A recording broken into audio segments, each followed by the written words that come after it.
Well, this is exactly the group therapy session that I needed.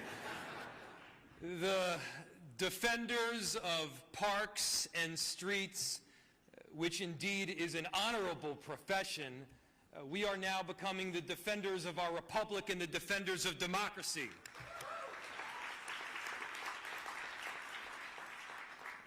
And it is heartwarming to be here with all of you because, you know, I see your name on amicus briefs.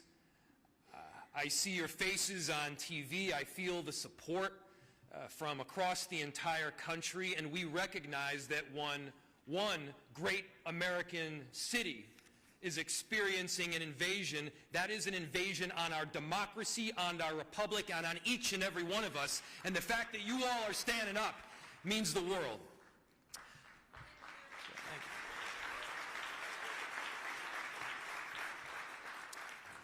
You know, never in a million years did I think that we would be in this place where troops and federal agents by the thousands have been deployed on a great American city, where the Department of Justice is used as a weapon to silence dissent, where the very foundational principles of our democracy and of our republic are questioned. You know, I didn't take this job to get into the business of defending democracy. I did it because being a mayor has always been my dream job. There's great honor in filling potholes. It is noble to keep people safe and to build affordable housing. That work which we do every single day is foundational to the principles of our republic, and all the same, we find ourselves in a different position right now. We are on the front lines of a very important battle.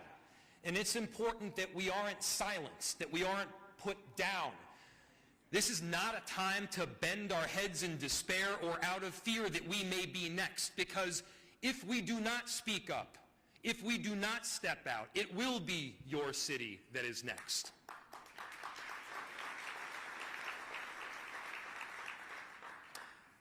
For those of you that have been watching the news and what's happened in Minneapolis, I'll tell you, it is that bad. People's constitutional rights have been trampled. Thousands of federal agents have descended on a city that has 600 police officers.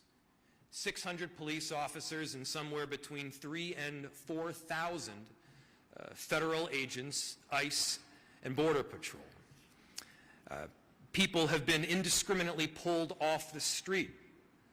Discrimination takes place only on the basis of are you Somali, are you Latino, or are you Southeast Asian? And then American citizens have been yanked away from their homes after that solely because they look like they are from Mexico or Ecuador or Somalia. That's not how we operate in America. In America, we have these foundational principles of law. We abide by our Constitution. The rule of law is not just something that you say, but it is something that we practice each and every day. And as mayors, we know that. As mayors, we operate in the reality business.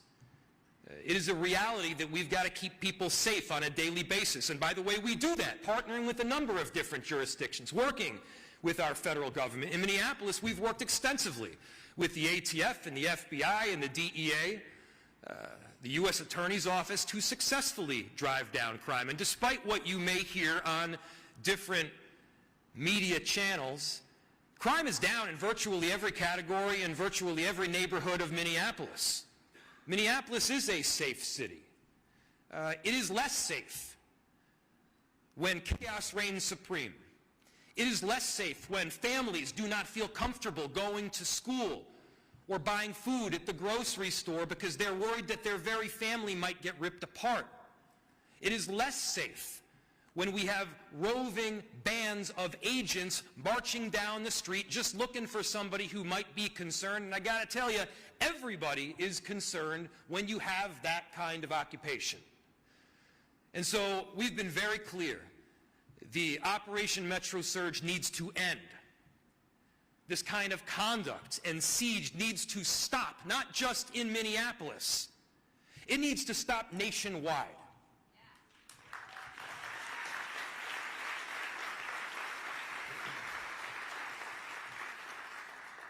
What's become clear to me is this is obviously not about safety. This is not even about immigration.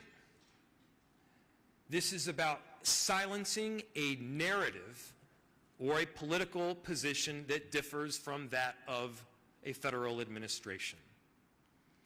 We've seen this kind of conduct in other countries. We cannot see it right here in America. This is not a Democratic or a Republican issue. Never once have I made this partisan.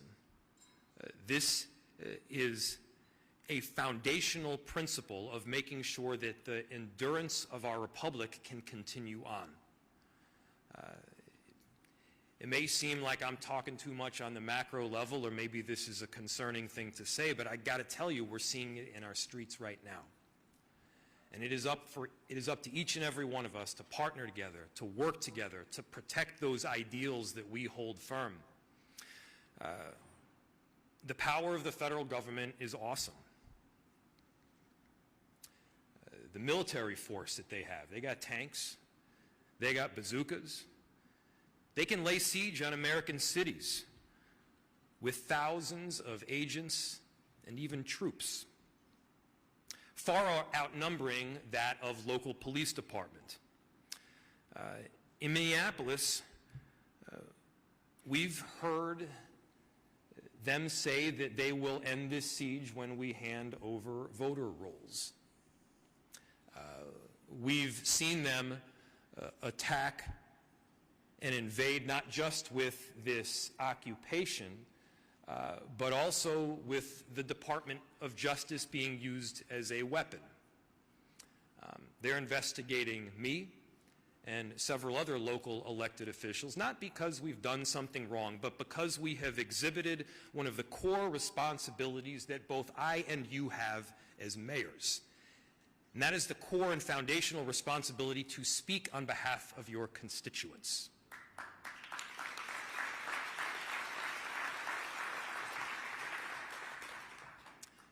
I'm going to continue to speak on behalf of my constituents. We won't be intimidated in Minneapolis, and if there is any place to take inspiration from, don't take it from me.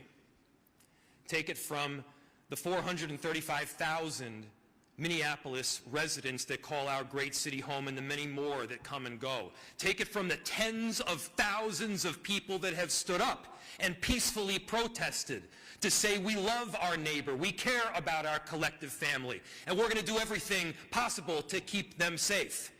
Take inspiration from the people that are dropping their neighbors off to the grocery store or standing guard outside a daycare to make sure that their families don't get ripped apart.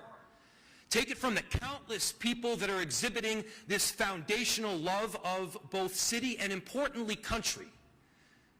This is an opportunity to be a patriot, to stand up for the kinds of liberties and freedoms that we all hold dear. As a nation of immigrants, it should not matter where you are from. We rise based on our own merit. We fall based on our own flaws. Whole communities are not held accountable for the actions of a few. In America, we've got that kind of due process.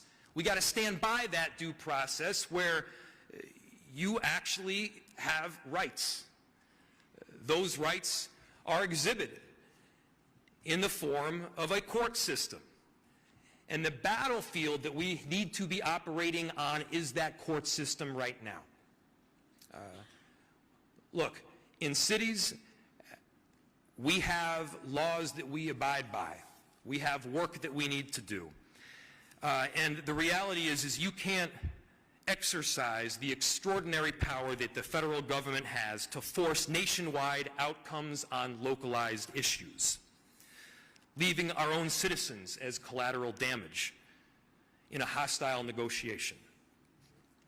By their own words, what we've seen this administration push for is this whole concept that might makes right. That might makes right. Stephen Miller has pushed for this concept, calling it the iron law of the world, that might makes right. Stephen Miller is wrong. Time and again,